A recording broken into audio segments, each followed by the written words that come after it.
दिल्ली में Lal Qila metro station के बाहर हुआ धमाका देश की सबसे बड़ी आतंकी साजिश के रूप में सामने आ रहा है।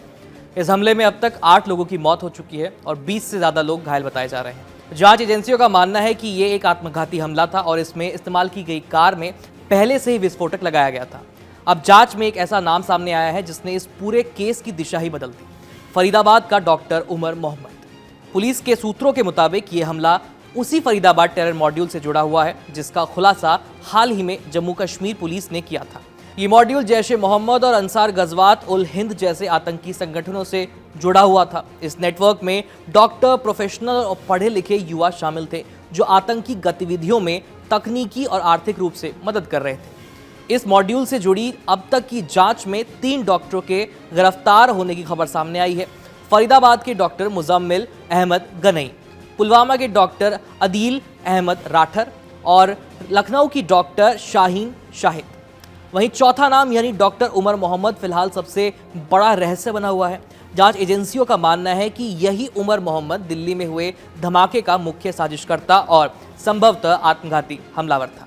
सूत्रों के अनुसार जब फरीदाबाद टेरर मॉड्यूल में एक के बाद एक गिरफ्तारियां शुरू हुई तो उमर मोहम्मद को लगने लगा कि अब वो किसी भी वक्त पकड़ा जा सकता है और इसी डर में, इसी दबाव में उसने अपने 2 साथियों के साथ मिलकर ये आत्मघाती हमला करने की पूरी प्लानिंग बनाई। बताया जा रहा है कि उसने एक i20 कार में विस्फोटक लगाया और धमाका करके खुद को उड़ा लिया। पुलिस को घटनास्थल से जो शव मिला है उसका DNA टेस्ट कराया जा रहा है ताकि ये पुष्टि हो सके कि वो वास्तव में जो व्यक्ति है वो डॉक्टर उमर मोहम्मद ही है या नहीं।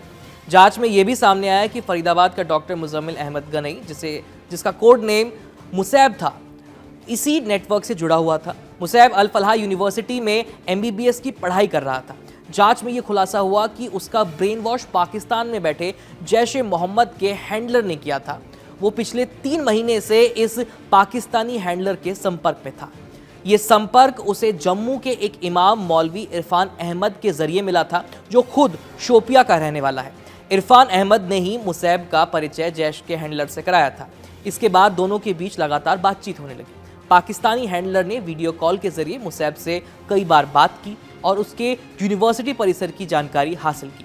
धीरे धीरे हैंडलर ने मुसैब के दिमाग में ये बात बैठा दी कि वो अल्लाह के लिए किसी बड़े मकसद के लिए चुना गया है। हैंडलर ने यह भी कहा कि कुछ सामान उसे भेजा जाएगा जिसे उसे सुरक्षित रखना होगा और समय आने पर इसका इस्तेमाल किया जाएगा। इसके बाद मुसैब को यूनिवर्सिटी के बाहर कोई सुरक्षित ठिकाना ढूंढने के लिए कहा गया। मुसैब ने धौज और फतेहपुर तगा गांव में कुछ मकानों की तलाश की। उनकी फोटो और लोकेशन पाकिस्तान में बैठे हैंडलर को भेजी। हैंडलर ने दोनों जगहों को देखकर उन्हें मंजूरी दे दी और कहा कि उन्हें किराए पर ले लिया जाए। इसके बाद कुछ लोग 2 बार उन ठिकानों पर पहुंचे और मुसैब को यूनिवर्सिटी के बाहर मिले। उन्होंने कुछ सामान उसे सौंपा और मुसैब ने उसे अपने किराए के मकान में रखवा दिया। ये वही अमोनियम नाइट्रेट और विस्फोटक बनाने का केमिकल था जिसके बाद में 2900 किलो की बरामदगी हुई। हैंडलर लगातार उससे संपर्क में रहा और कहा कि तुमने नेक काम किया है, नेक काम में साथ दिया है और जल्द ही सामान का इस्तेमाल भी किया जाएगा। अब जांच एजेंसियों को शक है कि यही विस्फोटक बाद में दिल्ली तक पहुंचाया गया और उसी का इस्तेमाल लाल किला मेट्रो स्टेशन के बाहर हुए धमाके में किया गया।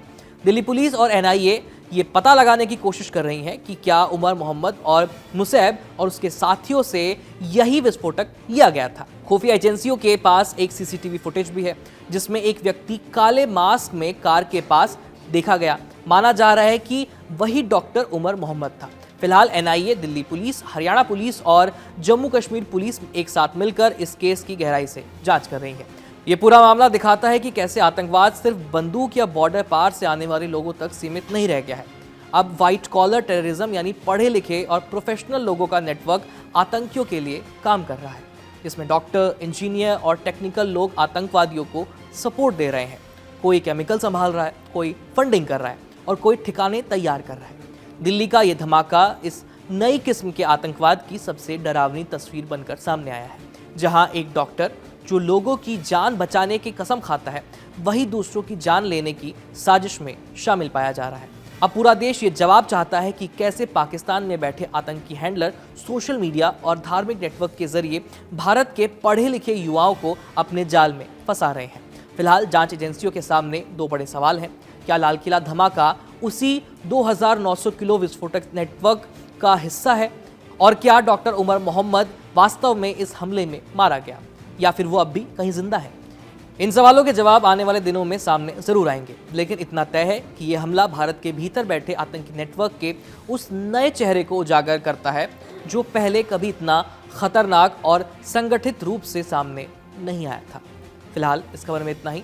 बाकी इस मुद्दे पर तमाम अपडेट्स के लिए कड़क के साथ जुड़े रहिए। हम लगातार इस संवेदनशील मुद्दे को बहुत ही गंभीरता से कड़क पर कवर कर रहे हैं और अपनी राय आप हमें कमेंट सेक्शन में लिख करके भेज सकते हैं। फरीदाबाद के धौज थाना इलाके में हमारी मौजूदगी है, फतेहपुर तगा गांव में। यहाँ पर आप देख सकते हैं पुलिस अमला इस गांव में मौजूद है, फतेहपुर तगा में। यहाँ पर अलग अलग जगहों पर आ रहा है और यहाँ पर डिटेल्स ली जा रही हैं, यहाँ पर चेक किया जा रहा है। आप यहाँ तस्वीरों में देखेंगे पुलिस के हाथ में आपको एक पर्चा नज़र आएगा, नाम लिखे जा रहे हैं और वीडियो मोबाइल से रिकॉर्ड किया जा रहा है। देखिए मसलन ये दुकान यहाँ पर ओपन है तो इनसे पूछा गया है किसकी दुकान है। एक दूसरी दुकान यहाँ पर है, यहाँ पर आप देखिए यहाँ पर भी पुलिस मौजूद है। और अब अगली तीसरी दुकान पर देखिए जो टेलर की शॉप है वहाँ पर भी पुलिस जा रही है और डिटेल्स खंगाली जा रही हैं कि आखिर यहाँ पर देखने की कोशिश करते हैं क्या चेक कर रहे हैं, क्या पूछ रहे हैं सर। देखिए यहाँ पर नाम और नंबर लिखे जा रहे हैं जो यहाँ देखकर समझ में आ रहा है। सर क्या स्थिति है अभी, क्या चेक कर रहे हैं सर? ये चेक कर रहे हैं सर अपने कोई भी ऐसा मनेसन जो कोई जो हमारे संदिग्ध नज़र में आता है उसको देख रहे हैं। तो उनके नाम और नंबर यहाँ पर लिए जा रहे हैं? हाँ लिए जा रहे हैं। तो अभी कितने घरों के नाम और नंबर जुटा लिए अभी बताएंगे सर, अभी करा नहीं है टोटल, अभी बताएंगे। तो ये फतेहपुर तगा में ही चल रहा है और भी जगह? तगा में भी है और कौन सा गांव है, धौज में भी है, जो आसपास के जो भी गांव है सभी में चेक हो रहा है। अच्छा सभी में चेक किया जा रहा है। 11 बिस्वा है, एक 9 बिस्वा है, इसमें भी चेक हो रहा है। संदिग्ध मिले यहाँ पर आपकी छानबीन में या सिर्फ अभी जो सस्पेक्टेड नज़र आ रहे हैं हम उनको बड़ी गहनता से चेक कर रहे हैं।